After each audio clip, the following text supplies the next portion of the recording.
फिर ध्यान से सुनिए। माता देहूती जी ने पूछा भक्ति का स्वरूप क्या है, और ऐसी भक्ति जो अमोघ बाण की तरह लक्ष्य की प्राप्ति करा दे, भगवत प्राप्ति। तो भगवान ने बताया निरंतर सहज रूप से स्वाभाविकी तू या, स्वाभाविक भगवान का भजन ऐसे होने लगे जैसे विषयी पुरुष का स्वाभाविक विषय चिंतन होता है। और निरंतर, और शर्त है अनिमित्ता भागवती भक्ति सिद्धेर गरीयसी, कोई निमित्त ना हो, निरंतर भजन हो, सारे कर्म प्रभु को समर्पित हो, और सब में भगवत भावना करके शरीर से, वाणी से, मन से हम सुख पहुंचाने की चेष्टा करें, और जब परस्पर हम मिले तो भगवत चर्चा करें। तो इसका फल क्या होगा? कह रहे मां, ऐसे जो मेरे भक्तजन हैं वो मेरा स्वाभाविक साक्षात्कार, स्वाभाविक सहज में वो देखते हैं। अरुण नयन मनोहर मुखारविंद परम सुंदर रूपाणि दिव्यानि वर प्रदानी, मुझ वरदायक का अद्भुत रूप, अद्भुत सुंदरता, ये झांकी मैं अपनी तरफ से कराता हूं। देखो, किसी साधक ने प्रश्न किया था कि आपने नारद चरित्र में वर्णन किया, नारद जी से श्री भगवान कहते हैं कि अधकचरे योगी को मेरा दर्शन नहीं होता। तो योगी को नहीं होता, लेकिन भक्त को, भगवान को जो समर्पित है, वो अपिचेत सुदुराचारो भजते मामन, यही सर्वश्रेष्ठ इसीलिए है कि इसमें बड़ी से बड़ी चूक हो जाए तो लक्ष्य में घाटा नहीं है। अन्य साधनों में चूक हो गई तो साधन नष्ट हो गया, लेकिन भगवत भक्ति में चूक हो जाए तो राहत न प्रभु चित चूक किए की, करत सुरत सहबार हिए की। प्रभु करुणा करके चूक की तरफ ध्यान ही नहीं देते। जन अवगुण प्रभु मान न काऊ, दीन बंधु अति मृदुल स्वभाव। हे, बहुत सुंदर भक्ति की बात कही, बहुत बार बार इसीलिए कहने से पकड़ लो। निरंतर भगवान का भजन, स्वाभाविकी भगवान का भजन, सारे कर्म भगवान की प्रसन्नता के लिए, सब में भगवत भाव। तो कह रहे हैं ऐसे भक्त को स्वयं भगवत साक्षात्कार हो जाता है। पहले तो जहां ऐसी भक्ति प्रकट हुई तो जैसे जठरानल स्वयं पाए हुए भोजन को पचा देती है, ऐसे हमारे द्वारा संचित कर्म जो किए हुए जमा है, जो क्रियमान नवीन कर्म है, इनको भस्म कर देती है, प्रारब्ध को मिटा करके भगवत प्राप्ति कराती है। ऐसे उपासक को अरुण नयन मनोहर मुखारविंद परम सुंदरता के सागर वरदायक प्रभु की झांकी होती है। और केवल झांकी नहीं होती, साकम वाचम स्पृहणीयाम वदंती, वो मेरे साथ संप्रेम संभाषण करते हैं। देखो यहां समझना है, केवल भगवान ध्यान में आ गए ऐसी बात नहीं, सामने भगवान से बातचीत होती है। कौन सा कठिन साधन बताया भगवान ने यहां भगवत प्राप्ति का? निरंतर भजन करना, सारे कर्म भगवान को अर्पित कर देना, सब में भगवत भावना करना। तो उसका फल क्या आया कि वो भगवान के दर्शन पाता है। और दर्शन ही नहीं, साकम वाचम स्पृहणीयाम वदंती, वो भगवान के साथ बातचीत करता है। जो बड़े बड़े तपस्वियों के लिए दुर्लभ है, बड़े बड़े तपस्वी ललचाते रहते हैं, वो भक्त को भगवान अपनी तरफ से सुख प्रदान किया। मुनि मन ध्यान धरत नहीं पावत, करत विनोद संग बालक भट। वो भक्त भगवान के दर्शनी अंग प्रत्यंग, उदार हास विलास, मनोहर चितवन, सुमधुर वाणी और ऐसा रूप, ऐसी रूप माधुरी, अब उसका मन चित्त अहम सब इंद्रियां फंस गई भगवान के रूप में। अब ना चाहने पर भी उसे परम पद की प्राप्ति हो जाती है।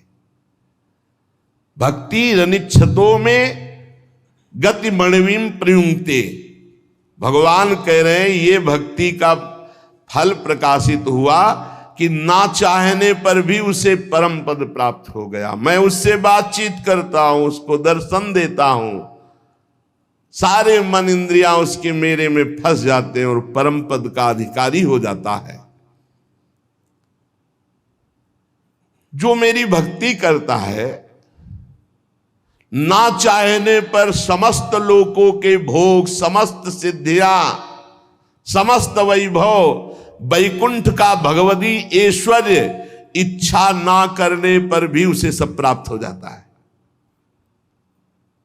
वैकुंठ का, लोक लोकांतर का, सिद्धियों, सब वैभव भक्त को प्राप्त हो जाता है।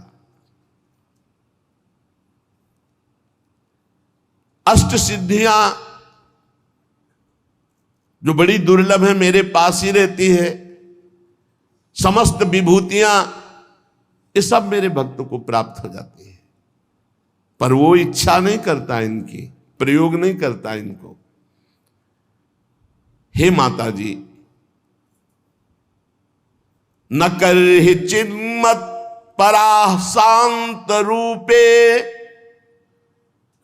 नक्षन्ति नो में निमिषो लेढिहेति, ऐसा महम प्रिय आत्मा सुतस्य सखा गुरु सुहृदो दैवमिष्टम। जिन भक्तों ने एकमात्र अपना प्रिय मुझे बनाया, अपनी आत्मा मुझे माना, अपना पुत्र मित्र गुरु सुहृद इष्ट देव सब कुछ मुझे माना, उनको कौन सा भोग, कौन सा ऐश्वर्य, कौन सी सिद्धि ऐसी है, कौन सा लोक का वैभव ऐसा है जो उनके चरण न चूमे। मेरा काल चक्र जो किसी को नहीं बख्शता है, मेरे भक्तों का स्पर्श नहीं कर सकता। माता जी, जिन लोगों ने मुझे अपना प्रिय माना, आत्मा माना, पुत्र माना, मित्र गुरु सुहृद इष्ट देव सब कुछ मुझे माना, उनको कोई ऐसा वैभव लोक लोकांतर का, कोई ऐसी सिद्धि जो ना प्राप्त हो सके ऐसा नहीं, सब प्राप्त हो जाएगा। और मेरा काल चक्र भी उनका स्पर्श नहीं करता। जो लोग इहलोक और परलोक दोनों से कोई मतलब नहीं, केवल अपने प्रभु से मतलब। सीधी बात समझो, केवल प्रभु से मतलब, न लोक से न परलोक से, ना इस शरीर से भी मतलब है। अब इसका भरण पोषण सारी चिंता भगवान को क्योंकि समर्पित कर दिया। जो अपने शरीर संबंधी रिश्ते नातेदार, धन पशु ग्रह आदि पदार्थ, अन्य अन्य सब संबंध केवल मेरे को स्वीकार किया, सब त्याग कर, भला मैं उनको कैसे त्याग सकता हूं? वो कैसे भी हो, उन्हें मैं मृत्यु रूप संसार सागर से पार करता हूं। विसृज्य सर्वानन्याश्च मामेवं विश्वतो मुखम भजन्त्यनन्यया भक्त्या तान मृत्युरति पारे। मैं पार करता हूं उनको मृत्यु सागर से, जिन्होंने सब संबंध छोड़कर केवल मेरा भरोसा ले लिया, मेरा आश्रय ले लिया। माता जी, मैं साक्षात परब्रह्म परमात्मा भगवान हूं, ये कृपा करते जो अपना परिचय बता रहे हैं। नान्यत मद भगवतः प्रधान पुरुषेश्वरात् आत्मनः सर्वभूतानां भयं तीव्रम निवर्तते। मैं परमात्मा हूं, मैं भगवान हूं, मैं प्रकृति और पुरुष का भी स्वामी हूं, मैं सबकी आत्मा हूं। बिना मेरा आश्रय लिए कोई महामाया या मृत्यु के भय से छुटकारा नहीं पा सकता। श्रीमद् भागवत, बिना मेरी शरण में आए माया से और मृत्यु से छुटकारा नहीं पा सकता। मामेव ये प्रपद्यन्ते माया में ताम तरन्ति ते, श्रीमद् भगवत गीता। समझ लीजिए, भगवान कह रहे हैं बिना मेरी शरण हुए मेरी माया से मुक्त नहीं हो सकते, मृत्यु के भय से नहीं मुक्त हो सकते। मद भयाद्वाति वातोयम सूर्यस्तपति मद भयात् वर्षतीन्द्रो दहत्यग्निर मृत्युश्चरति मद भयात्। मेरे भय से वायु चलती है, मेरे भय से सूर्य भयभीत होकर तपता है, मेरे भय से इंद्र ठीक ठीक कार्य करता है, वर्षा करता है, मेरे भय से अग्नि जलाती है, मेरे भय से मृत्यु अपने कार्य में प्रवृत्त होती है। मैं सबका स्वामी हूं, एक कृपा करके बता रहे हैं। एतावानेव लोकेस्मिन् पुंसः निःश्रेयसोदयः तीव्रेण भक्ति योगेन मनोमय्यर्पितं स्थिरं ज्ञान वैराग्य युक्तेन भक्ति योगेन योगिनः क्षेमाय पादमूलं में प्रविशन्त्य कुतो भयम्। माता, जो भक्तजन शुद्ध वैराग्य ज्ञान भक्ति योग के द्वारा मेरे निर्भय चरण कमलों का आराधन करते हैं, उन्हें इस संसार से मैं मुक्त कर देता हूं। चित्त वृत्ति का निरंतर मेरे में लगना ही उत्तम भक्ति का लक्षण है। बस चित्त वृत्ति निरंतर भगवान में लगी रहे, यही सर्वोत्तम भक्ति का लक्षण है। अखंड स्मृति, एकमात्र भगवान की याद में हमारा सारा समय व्यतीत हो, कार्य करते करते। संतों ने कहा, कर से कर्म करो विधि नाना, और मन रखो जहां कृपा निधाना। सावई मन कृष्ण पदारविंदयो, मन भगवान के चरणारविंद में और तन सेवा में लगा, इससे बढ़िया सिद्धावस्था और क्या है। माता जी ने एक प्रश्न और किया था कि प्रकृति और पुरुष का तत्व ज्ञान होना, वो आप वर्णन कीजिए कि ये प्रकृति क्या है, पुरुष क्या है, तत्व ज्ञान क्या है। तो श्री भगवान ने कहा, माता जी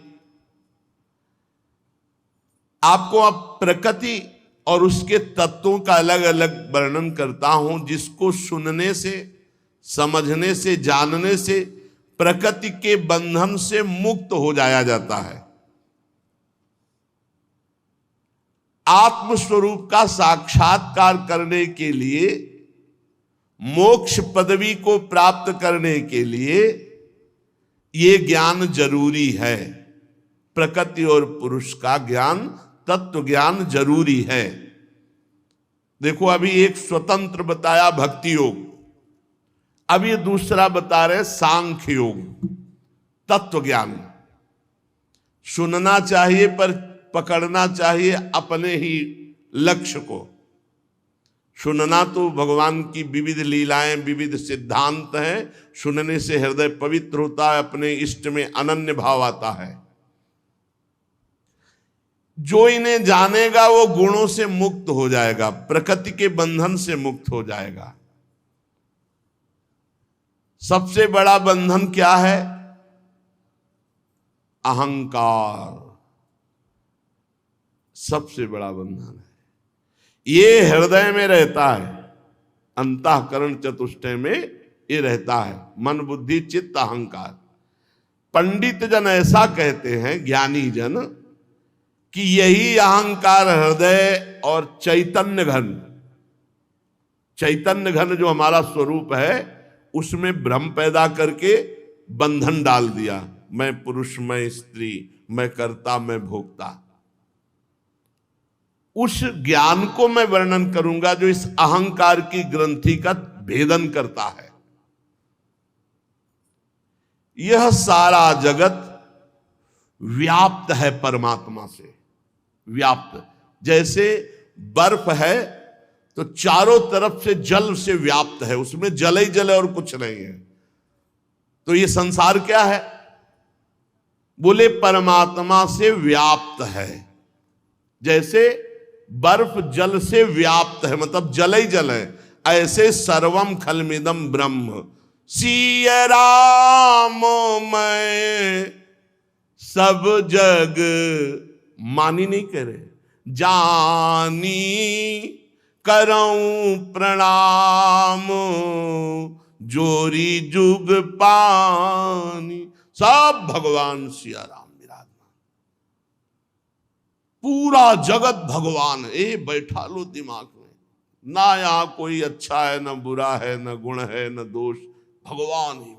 जैसे बर्फ में केवल जल ही जल ओतप्रोत है, ये सारा जगत परमात्मा से व्याप्त है। वही परमात्मा तुम्हारी आत्मा बना बैठा है। बहुत सुंदर। बस यही बात जान करके जो सिद्ध जन है अपने स्वरूप में स्थित रहते हैं। अनादि ये जो आत्मा है, इसका कभी प्रादुर्भाव नहीं हुआ कि इसकी बना ब्रह्मा ने बनाया इसे, नहीं। ब्रह्मा का भी आत्मा हमारी आत्मा है, जो ब्रह्मा की आत्मा है वही हमारी आत्मा है, इसलिए अनादि है। इसे नहीं कहा जाता कि अमुक युग में अमुक समय इसकी रचना हुई इस जड़ प्रकृति की, परमात्मा की नहीं, वो अनादि। और गुण बोले वो निर्गुण है, वो सतोगुण रजोगुण तमोगुण से परे है।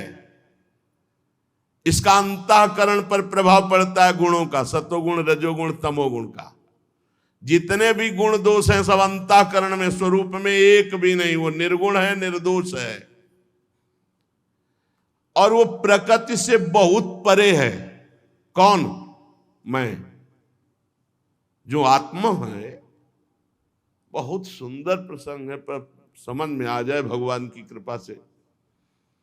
जैसे बर्फ में चारों तरफ जल ही जल है, ऐसे संपूर्ण संसार भगवान से व्याप्त है।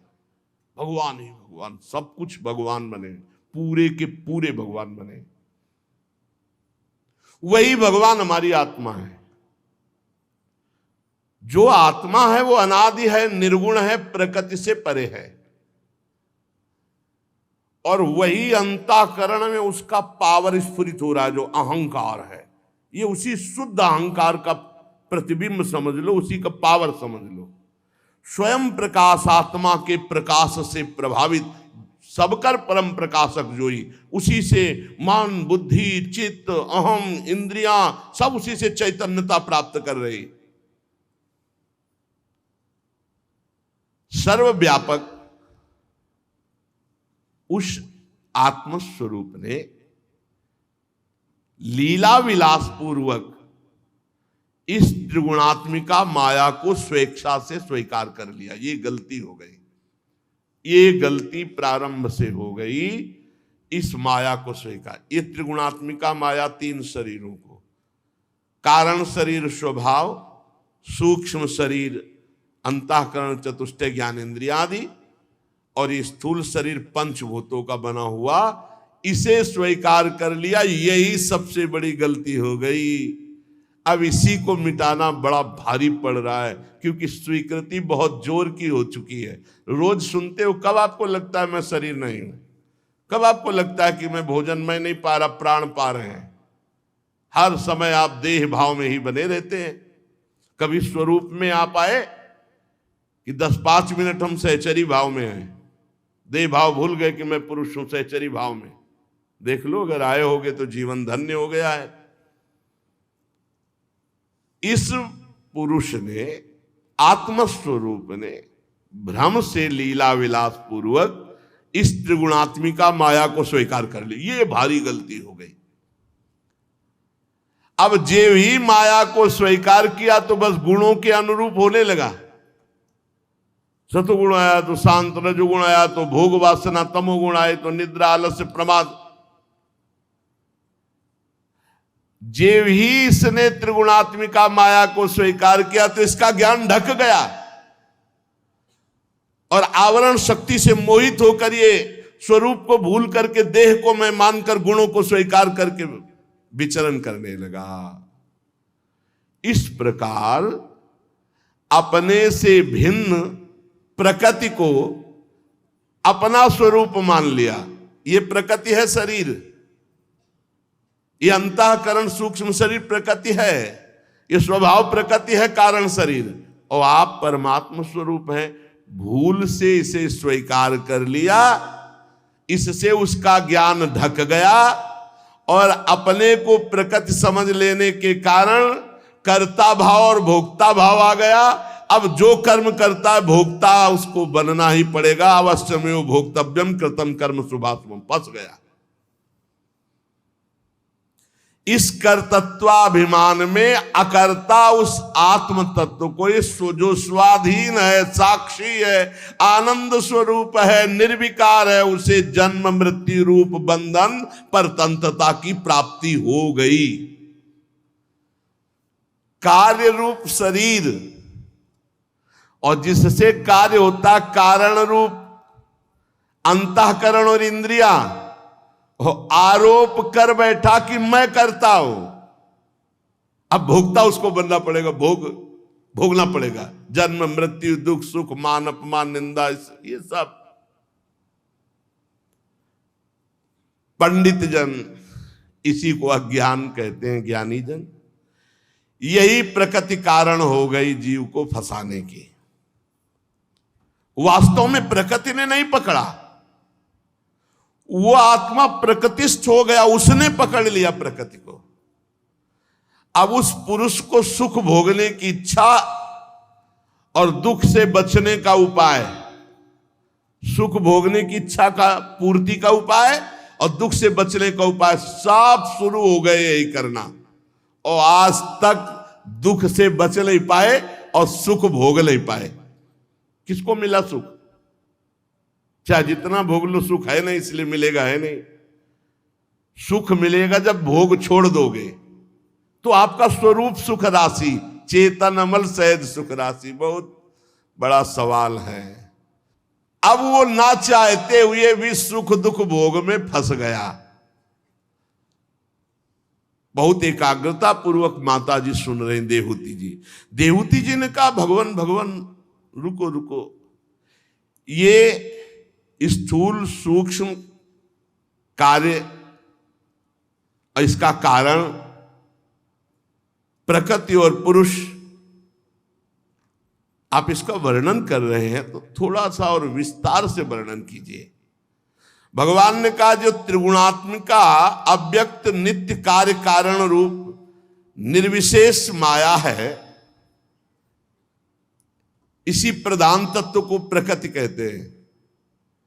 त्रिगुणात्मिका है ये, और अव्यक्त है, दिखाई नहीं देती, और नित्य है, और कार्य कारण रूपा है, निर्विशेष है, इसका कोई वर्णन पूर्ण रूप से नहीं कर सकता। और इसी को प्रधान तत्व कहते हैं, इसी को माया कहते हैं, इसी को प्रकृति कहते हैं। 5 महाभूत गिनते जाना। 5 महाभूत और उनकी 5 तन मात्राएं, शब्द स्पर्श रूप रस गंध, कितने हुए? 10। और 4 अंतःकरण 14, और 5 ज्ञानेंद्रियां और 5 कर्मेंद्रियां, कितने हुए? 24। ये 24 तत्वों के समूह को प्रकृति का संपूर्ण कार्य कहते हैं। और इसे तुम अपना मान रहे हो। फिर देख लीजिए, प्रकृति, प्रधान तत्व, माया, एक ही बात है। इसी ने फांसा है। फांसा क्या है? हम इसमें फंस गए। ठीक है, अब प्रकृति का स्वरूप क्या है? तो बोले 5 महाभूत, और इनके 5 महाभूतों के 5 तन मात्राएं, शब्द स्पर्श रूप रस गंध 10, अंतःकरण चतुष्टय मन बुद्धि चित्त अहंकार, ये सब प्रकृति है 14 है, 5 ज्ञानेंद्रियां और 5 कर्मेंद्रियां 24। इन 24 तत्व को प्रकृति कहते हैं, जिसको आपने अपना मैं मान लिया है। यही बंधन है आपका, यह है प्रकृति माया और मान रहे हो अपना। चींटी काटेगी तो हम ही को तो लगेगा। यही अज्ञान की धरा। सच्ची मानो, जिनको ब्रह्मबोध हो गया, शरीर बिल्कुल ऐसे जैसे पुराने कपड़े से आपका कोई लगाव नहीं रहता, ऐसे उनको शरीर से कोई लगाव नहीं रहता।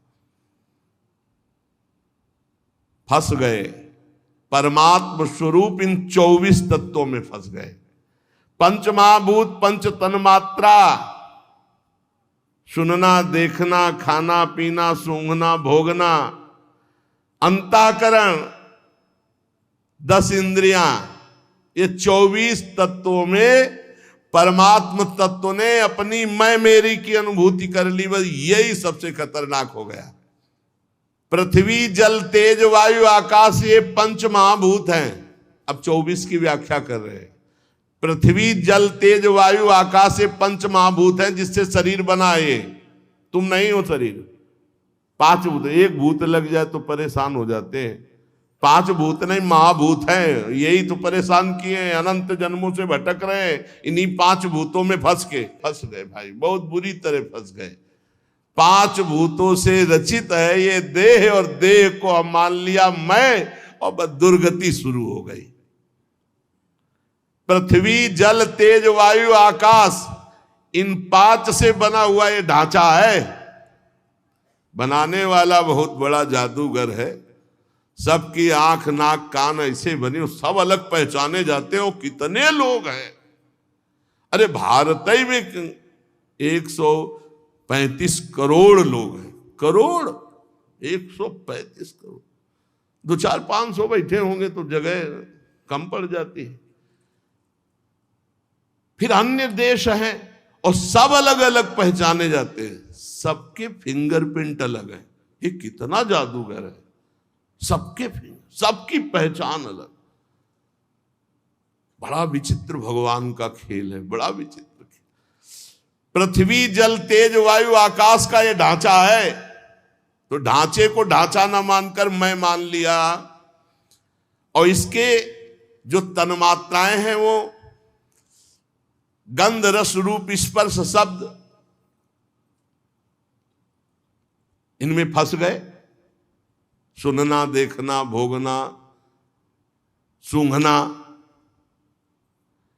और ये श्रोतेंद्री, त्वगेंद्री, चक्षुरेंद्री, रसनाएंद्री, नासिका इंद्री, वाक इंद्री, प्राण इंद्री, पाद इंद्री, उपस्थ इंद्री, पायु इंद्री, 10 इंद्रियां। 5 ज्ञान इंद्रियां, 5 कर्म इंद्रियां। मन, बुद्धि, चित्त और अहंकार, अंतःकरण, चतुष्टय। मन का काम संकल्प, विकल्प, बुद्धि का काम निश्चय, चित्त का चिंतन करना, चिंता करना, और क्रिया का स्वीकार करना, भोक्ता, कर्ता भाव या अभिमान। बस इतना ही प्रपंच है, इसी में फंस गए। पंच महाभूत, पंच तन्मात्राएं, पंच ज्ञानेन्द्रियां, पंच कर्मेंद्रियां, अंतःकरण, चतुष्टय, 24 ये माया के हैं, प्रकृति के। और इसी को स्वीकार कर लिया, इसी माया में फंस गए। तत्व ज्ञानी पुरुषों ने ब्रह्म के सन्निवेश स्थान इन 24 तत्वों को बता दिया कि इसी तत्व में जो फंस गया, अब मुक्त होना बड़ा कठिन है। भगवान ही मुक्त कर सकते, इसलिए भगवान की शरण में जाए, चाहे गुरु भगवान को, चाहे भगवान को बिना इनकी शरण से, चाहे शिव बिरंच सम होई, गुरु बिनु भवनिधि तरह न कोई। अब ये 25वां तत्व स्वयं है जो फंस गया इसी में।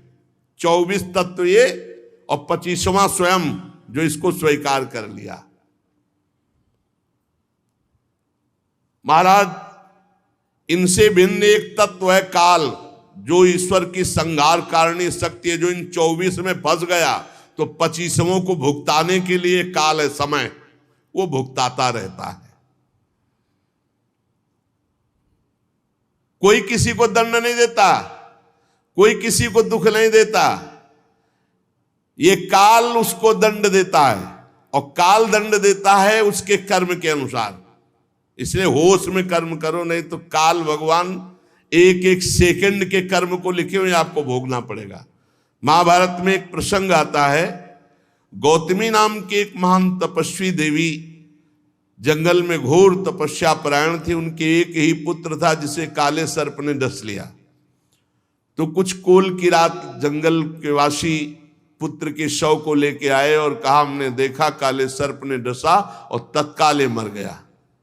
वो महान तपस्वी थी, उनको बड़ा क्रोध आया। उन्होंने कहा आज मैं इस सर्प को भस्म कर दूंगी, और मंत्र से आकर्षण किया तो सर्प सामने। तो उनका तुमने हमारे पुत्र को डसा, मैं तुम्हारा सर्वनाश कर दूंगी, अभी भस्म करती हूं। तो उनका मां रुक जाओ, मेरा बिल्कुल दोष नहीं है, सर्प ने कहा। तो उनका क्यों, काटा तो तुमने है। बोले मृत्यु मेरे सिर पर बैठ करके कटवा दिया, दोष मृत्यु का है, मेरा नहीं। मृत्यु का आवाहन किया, वो देवी थी, मृत्यु आ गई। मृत्यु से कहा आज मैं तुम्हें अंत कर दूंगी, तुम सबका अंत करते हो, हमारे बेटे को क्यों मारा। उन्होंने कहा माता जी क्षमा कीजिए, मेरा बिल्कुल दोष नहीं है, मैं काल के अधीन था, काल ने मुझे प्रेरित करके। यमराज के पास काल दंड है, काल का स्मरण किया, काल उपस्थित। काल ने कहा बिल्कुल नाराज मत होना, तुम्हारे बालक के कर्म से प्रेरित होकर मैं काल, काल से प्रेरित होकर मृत्यु, मृत्यु से प्रेरित होकर के सर्प तब डसा। प्रधान तुम्हारे बालक का कर्म है, तब वो शांत हो गए। भगवान व्यास देव जी ने लिखा। तो यहां कह रहे हैं सबसे भिन्न एक काल पुरुष है, काल समय, वो भिन्न भिन्न कर्मों का फल समय समय पर देता है। आपको पहुंचा देगा या वो स्वयं घटना आपके समीप करवा देगा। बुरी दशा आने के पहले बुद्धि फेरी जाती है। जिका विधना दारुण दुख दीन, ताकि मत पहले हरलीन, ये काल ही हरण करता है। ये सबको दुख सुख भुगताता है। एक भी कर्म ऐसा नहीं है जो तुम्हें दंड न दे या जिसका फल ना हो। जे ही आप कर्म किए उसी समय चित्रगुप्त ने उसकी चित्र सहित रचना मन में कर दी। समय आने पर उसका आपको ब्याज सहित दंड मिलेगा। जिससे माया के कार्य रूप देहादि में आत्मभाव का अभिमान अहंकार होता है, उस अकर्ता को कर्ता मानने से भय, शोक, चिंता, मृत्यु, दुख ये भोगना पड़ा। उस अकर्ता को केवल कर्ता मान लेने से दुख भोगना पड़ा।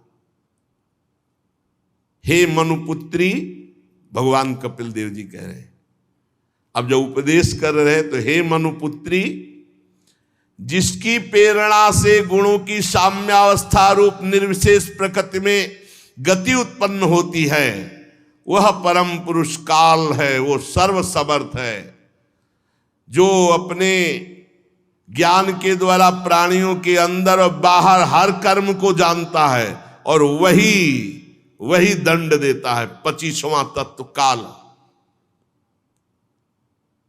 परम पुरुष परमात्मा ने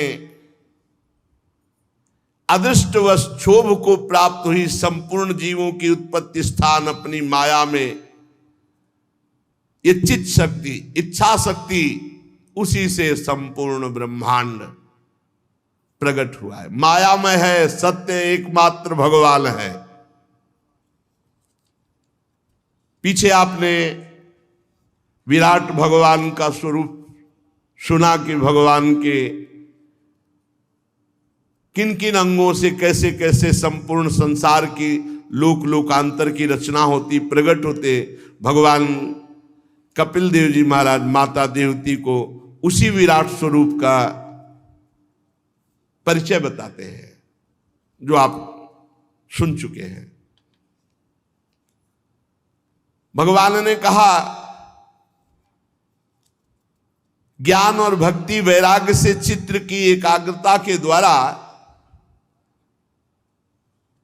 जब हम अपने क्षेत्रज्ञ को जान जाते हैं, आत्मस्वरूप को जान जाते हैं, तो ये सब माया में जगत खत्म हो जाता है। एकमात्र भगवान की अनुभूति होती है।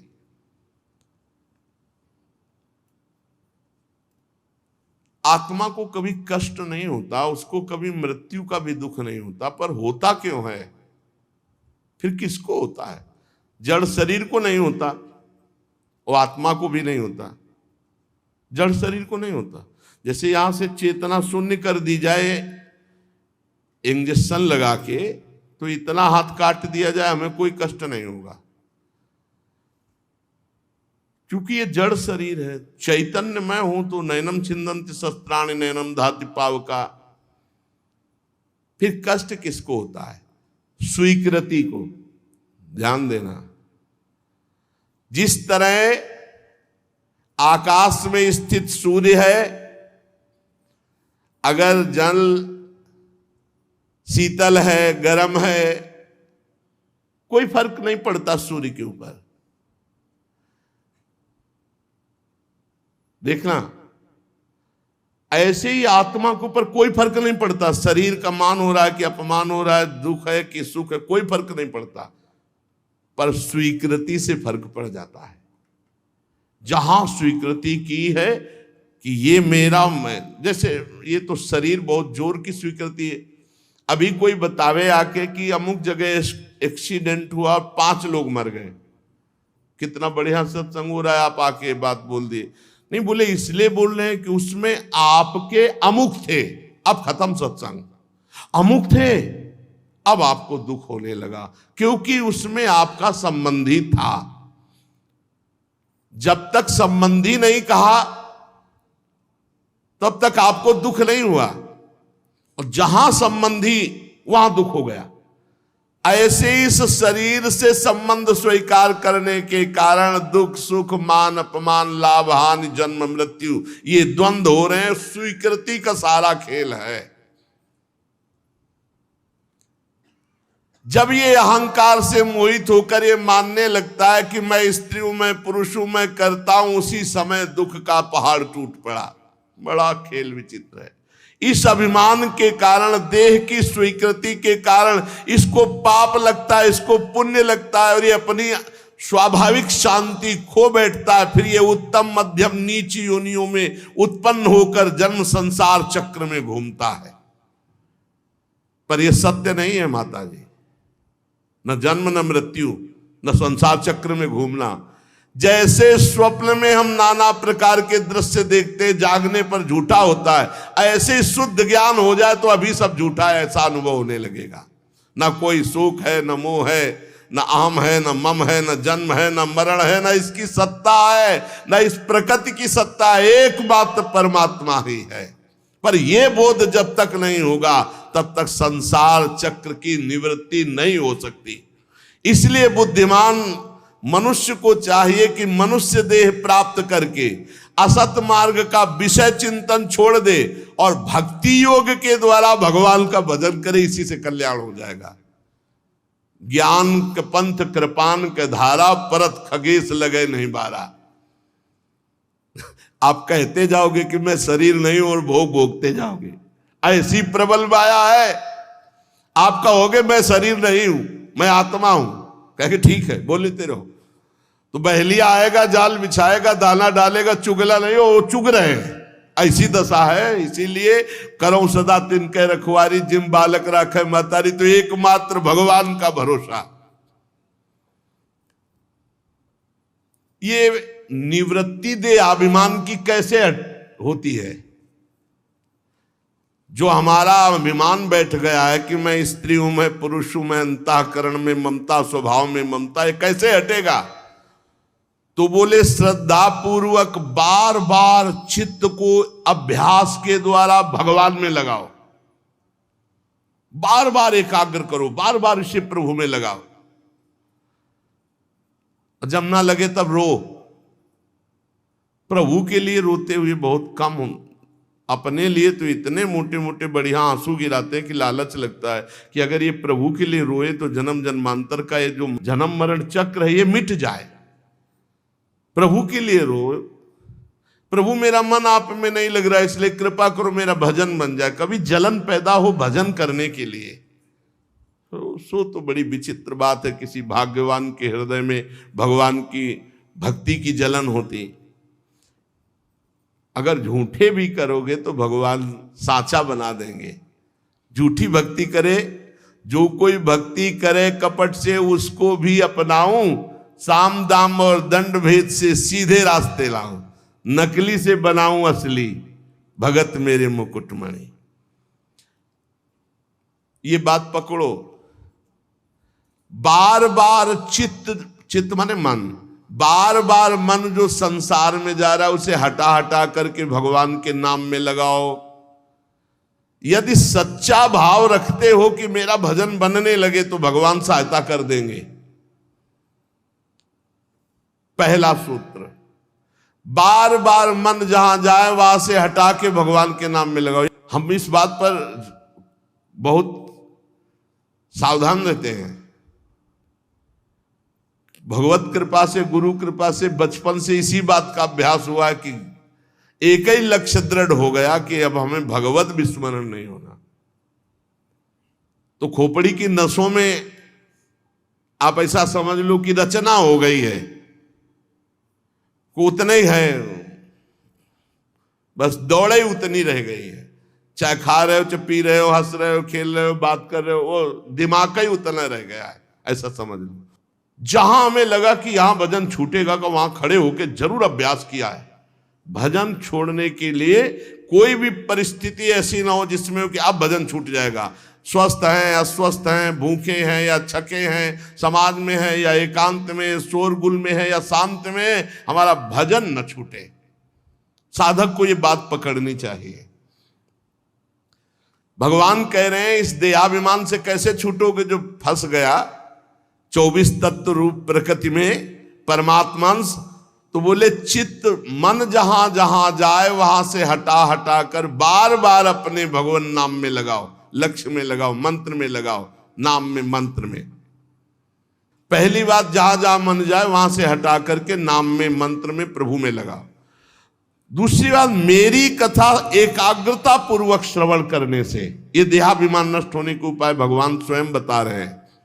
भगवान कह रहे यमादिभिर योग पथ्यई रभ्यसन श्रद्धयान्विता मई भावेन सत्येन मत कथा श्रवणेन च। भगवान कह रहे इसलिए देहाभिमान नष्ट हो जाएगा, ये बातें स्वीकार कर लो। पहला है जहां जहां मन जाए वहां से अभ्यास करके भगवान में लगाओ। दूसरा है जब भगवान की कथा सुनने तो पूरी एकाग्रता से सुनो। देहाभिमान नष्ट करने का क्या उपाय भगवान बता रहे? पहला बता रहे जहां जहां मन जाए, जिस वस्तु व्यक्ति स्थान वहां से हटा के बार बार नाम में लगाओ। और दूसरा, भगवान की कथा एकाग्रता पूर्वक सुनो। कि अगर तुमसे दोबारा किसी से सुनवाया जाए तो कम से कम 1.5 घंटा की कथा 15 मिनट तो सुनाई दो कि आज ये सुना। जब हम कथा सुन रहे हैं तो पूरी चर्चा में हमें 15 मिनट की बातें तो याद होनी चाहिए। 1.5 घंटा कथा सुना कि प्रकृति किसे कहते हैं, माया किसे कहते हैं? बोले 24 तत्वों को। 24 तत्व कौन कौन से हैं? बोले पंच महाभूत, पंच तन्मात्मा, 5 ज्ञानेन्द्रीय, 5 कर्मेंद्रीय और अंतःकरण, चतुष्ट है 24। तो जीव फंसा किससे? इसी को स्वीकार करके फंसा है। फंसने का स्वरूप क्या है? कर्ता और भोक्ता भाव। मुक्त होने का स्वरूप क्या है? बोले भगवान का नंबर 1, जहां जहां मन जाए वहां से हटा करके नाम रूप भगवान में लगाओ, मंत्र में लगाओ। दूसरा, कथा एकाग्रता पूर्वक सुनो। ये जो कथा सुन रहे बहुत बड़ा लाभ है। सुत दारा धन लक्ष्मी पापी के घर होए, संत समागम हरि कथा तुलसी दुर्लभ दोए। संत समागम समन लाभ कछुआन, ये बहुत बड़ा लाभ प्राप्त हो रहा है, पर इसे सावधान होकर के सुनो। तीसरा, पहला जहां जहां मन जाए भगवान के नाम रूप में लाओ। दूसरा, एकाग्रता पूर्वक कथा सुनो। और तीसरा, समस्त प्राणियों में भगवत भाव रखने से। चौथा, कभी किसी से झगड़ा ना करने से देहाभिमान नष्ट होगा। आपको कोई गाली दे रहा है, अपमान दे रहा है, चुपचाप सुन के चल दो। भगवत मार्ग है, चल दो। बोले वो बढ़ जाएगा, नहीं, उसको घटाने वाला कोई है, उसको घटाने वाला है। तुम क्षमा करो, तुम्हारी क्षमा उसके ऊपर सांप से भी बढ़कर दंड देने वाली बन जाएगी। है ना, कोई देख रहा है, ईश्वर देख रहा है, वो अपने आप हिसाब कर देगा। किसी से झगड़ा वैर ना करने से, और किसी भी वस्तु व्यक्ति स्थान में आसक्ति ना करने से। खतरनाक चीज है आसक्ति। ये आसक्ति ये जाति नहीं है। किसी व्यक्ति से आसक्ति कर लो, वस्तु से आसक्ति कर लो, बहुत खतरनाक है, बहुत खतरनाक। और ब्रह्मचर्य रहने से। गृहस्थ है तो संतान उत्पत्ति के लिए केवल आदेश, और अन्य भाव में हर समय ब्रह्मचर्य रहे। ब्रह्मचर्य एक बहुत बड़ी जीवनी शक्ति है, ब्रह्मचर्य एक बहुत बड़ा लाभ है, ब्रह्मचर्य एक बहुत बड़ा परमानंद है। हम साधारण भाषा में कहते हैं जिसके निकालने में तुम सुख का अनुभव करते हो, उसके रोकने में कितना सुख होगा। हर रोग से लड़ने की सामर्थ्य, हर बात को अपनी स्मृति में लाने की सामर्थ्य, हर क्रिया को उत्साह पूर्वक करने की सामर्थ्य, बहुत से सद्गुण ब्रह्मचर्य में है। ब्रह्मचर्य हमारे शास्त्र में सर्वोपम रूप से कहा गया है, व्रतों में महान व्रत ब्रह्मचर्य व्रत। इसी से सारे परमार्थ प्रकाशित होते हैं। और भगवान आगे कह रहे हैं वाणी के संयम, मौन व्रत। ज्यादा बोलना ठीक नहीं है, झूठ निकल जाएगा, निंदा स्तुति हो जाएगी। सत्संग सुनो और माला, काउंटर, ये चीजें बिल्कुल आपके हाथ में ही होनी चाहिए। जब कोई बात करने वाला आदमी मिले तो दिखा दो, नहीं माला पूरी हो जाए तब बात कर, फिर बात करेंगे, निकल लो। बातचीत में ज्यादा समय नष्ट करने से अपराध वृत्ति वाणी से बहुत बनती है। बहुत सूक्ष्म है भजन का खेल। बहुत वाणी को संयम में रख करके। और आगे कह रहे बिना भगवान को भोग लगाए कोई भी पदार्थ ना पाना, इससे देहाभिमान नष्ट हो जाएगा। बलिष्ठ अर्थात भगवान को समर्पित करके ही पाया जाए, चाहे पानी हो, फल हो, भोजन हो। अगर वस्त्र आदि भी हैं तो पट प्रसाद, भगवान को प्रसादी करके धारण करे। वस्त्र आदि भी नवीन, ऐसे नहीं कि आया और फट से धारण, नहीं, हरि गुरु प्रसादी होना चाहिए। आपकी कुटिया में जो ठाकुर जी विराजमान है उनके चरणों में ऐसे पहले कपड़ा को धुलो, धुलने के बाद फिर प्रसादी करके, फिर हमने तो गुरु भगवान को तो दूसरे रूप में देखा, पहले वस्त्र धुल करके फिर रज में उसको फिर करके फिर श्री जी की प्रसादी करके फिर पहनना। जो आसक्ति रहित महापुरुष है, संपूर्ण जीवन भगवान को समर्पित है, ऐसी स्थिति में प्रारब्ध काम नहीं करता, भगवान का विधान काम करता। ऐसे महापुरुषों को प्रारब्ध काम नहीं करता। और चमत्कार तो रजिस्टर भर जाए, इतने चमत्कार, चमत्कार ही चमत्कार, अलौकिक चमत्कार। अब ध्यान से फिर सुन लो, विश्राम होने जा रहा है। नंबर 1, जहां जहां मन जाए वहां से हटाकर नाम मंत्र में लगाना। नंबर 2, भगवान की जब कथा सुने तो पूरी एकाग्रता पूर्वक भगवान की कथा सुनना, और यह बात रखना कि अगर कोई प्रश्न कर दे तो हम कथा के विषय में बता सकें। तीसरी बात, समस्त प्राणियों में भगवत भाव रखना। चौथी बात, किसी से झगड़ा न करना। पांचवी बात, किसी भी व्यक्ति, वस्तु, स्थान, भोग सामग्री में आसक्ति न होना। और पांचवी बात, ब्रह्मचर्य पर ध्यान रखना। छठी बात, प्रपंच की वार्ता न करना, मौन व्रत का आश्रय रखना। और सातवीं बात, बिना भोग लगाए कुछ भी खाना पीना पहनना नहीं। इससे देहाभिमान नष्ट हो जाएगा। बड़ी सरल बात बताई, भगवान कह रहे हैं अगर ये बात आप मानोगे तो भगवान आपका देहाभिमान नष्ट कर देंगे, भगवान आपका बंधन नष्ट कर देंगे, भगवान आपको मायातीत कर देंगे। उपासक को चाहिए कि जो भोजन मिले परिमित भोजन करे। परिमित माने होता थोड़ा, बड़ी ऊर्जा शक्ति भजन में लगती परिमित भोजन करने वाले को। खूब खा खा कर आते हैं और लीवर सब खराब हो जाएंगे पर भोजन नहीं कम होगा, दांत खराब हो जाएंगे, नए लगा लोगे फिर भी नहीं छकोगे।